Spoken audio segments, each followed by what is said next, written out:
রাতে বিয়ে, সকালে মর্নিং ওয়াক, পুরনো ছন্দে দিলীপ ঘোষ। এদিন নিউ টাউন ইকো পার্কে মর্নিং ওয়াক সাথে কেক কেটে জন্মদিন পালন করেন দিলীপ ঘোষ। দিলীপ ঘোষ বলেন, রিঙ্কু মজুমদারের সঙ্গে আগেই আলাপ হয়েছিল। উনি পুরনো পার্টি কর্মী। রাজনীতিতে উনি 2012 সালে এসেছেন, আমি এসেছি 2015 সালে। বিয়ে করার ব্যাপারটা হঠাৎই এসেছে, আর সেটা পরিস্থিতির কারণে। সেটাও হয়ে গেছে যথাসময়ে। অনেকে ভাবছে ইকো পার্কে হাঁটলেই বিয়ে হয়, সারা জীবন হাঁটলেও বিয়ে হবে না। বিয়ে যখন হবার তখনই হবে। আবারও কি আগের ফর্মে দেখা যাবে দিলীপ ঘোষকে? পরিস্থিতি পাল্টায়, যে পরিস্থিতির সঙ্গে পাল্টায় না মানুষ, তাকেই মনে রাখে। পরিস্থিতি পাল্টাবে, কিন্তু দিলীপ ঘোষের মিশন কখনো পাল্টাবে না। এই মুহূর্তে সব থেকে চর্চার বিষয় দিলীপ ঘোষের বিয়ে। তারই মাঝে অনেকগুলো গুরুত্বপূর্ণ বিষয়। চাকরিহারা শিক্ষক, ঘরছাড়া মুর্শিদাবাদের মানুষ। দিলীপ ঘোষ প্রথম থেকেই আছে। রামনবমী উপলক্ষে 10 দিন বাইরে ছিলাম, দক্ষিণ থেকে উত্তরবঙ্গ। মুর্শিদাবাদের প্রতিবাদের র্যালি করেছি। শিক্ষকদের সঙ্গে যে আচরণ ব্যবহার করেছে তার প্রতিবাদে মিছিল করেছি। দুদিন ছুটি নিয়ে গতকাল পরশু বাড়িতেই ছিলাম। মানুষের সঙ্গে দেখা করেছি, কথা বলেছি। আজ জন্মদিন দুপুর পর্যন্ত হয়ে যাবে।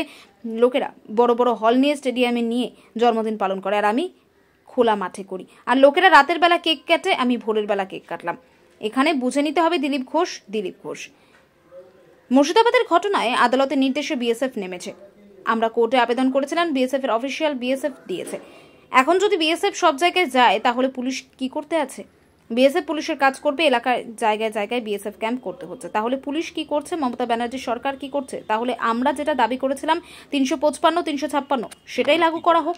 মমতা ব্যানার্জি এখানে ওখানে যাচ্ছেন, ঘুরছেন, গল্প করছেন, উল্টো দিকে যাচ্ছেন, ইমামদের সঙ্গে দেখা করতে পারছেন। আর এই ইমামরা যাদেরকে তাড়িয়ে দিয়েছে, ঘরহারা করেছে, তাদের সঙ্গে দেখা করার সুযোগ নেই ওনার কাছে। এমনকি মিডিয়াকে যেতে দিচ্ছে না, আমাদের লোকেদের ত্রাণ দিতে দিচ্ছে না। আর তারা খেতে পাচ্ছেন না, থাকার ব্যবস্থা নেই, বাচ্চা কাচ্চা নিয়ে হাহাকার করছেন। বাড়িতে গরু ছাগল রেখে দিয়ে গেছেন, কবে ফিরতে পারবেন ঠিক নাই। আর তাদের প্রতি আমার কোনো সমবেদনাই নেই। রাজ্যপাল এনসিডব্লিউ যারাই গেছে, যারা শরণার্থীরা রয়েছে তাদের সঙ্গে কথা বলার জন্য, তারা প্রত্যেকের কাছে দাবি করছে যে বিএসএফ ক্যাম্প করতে হবে।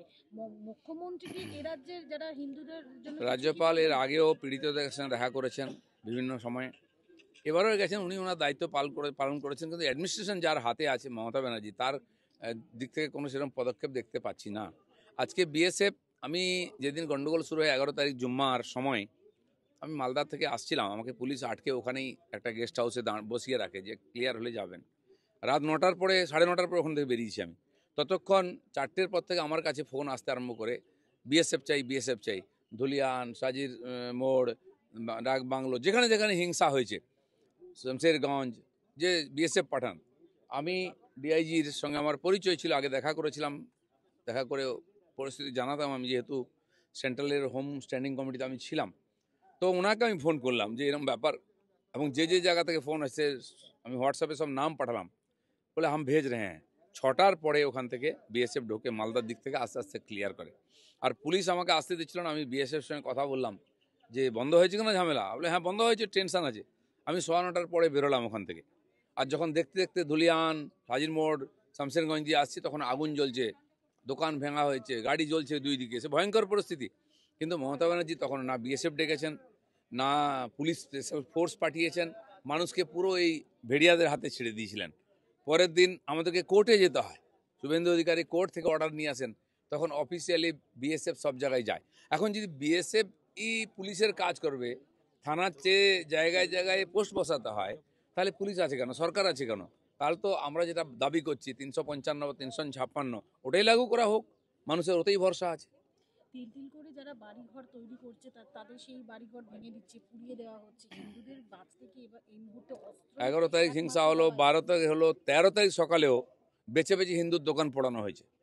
আপনাদেরকেও ঢুকতে দেওয়া হচ্ছে না, খবর আসছে না, আমাদের কাছে ফোন আসছে যে 4টে দোকানের মধ্যে একটা হিন্দুর দোকান ছিল, সেটাকেই বেছে পুড়িয়ে দেওয়া হয়েছে। এই যে চলছে সাম্প্রতিক হিংসা, হিন্দুরা কি অপরাধ করেছে? পুরো মুসলিম জিহাদিদেরকে ছেড়ে দেওয়া হয়েছে রাস্তায়, লুটপাট করে খাও, কেউ রোকটোক করছে না। আমরা দেখেছি ওই বাপ বেটাকে কি নৃশংসভাবে হত্যা করা হয়েছে, গোটা গায়ে, লোকে পশুকে হত্যা করে না, কুপিয়ে কুপিয়ে রাস্তায় তড়পাচ্ছে, গা থেকে জলের মতো রক্ত বেরিয়ে যাচ্ছে, মারা গেছে, কেউ বাঁচাবার জন্য নেই, ভয় পালিয়ে গেছে সবাই। কি চলছে এটা? এ তো সিরিয়াতে, আফগানিস্তানে, পাকিস্তানে এরকম হয় না। তারপরে মমতা ব্যানার্জি মানুষকে মিথ্যা কথা বলে শোক বাক্য দিচ্ছেন, নিজের গদি বাঁচাবার চেষ্টা করছেন। ব্যুরো রিপোর্ট, উত্তরের প্রহরী।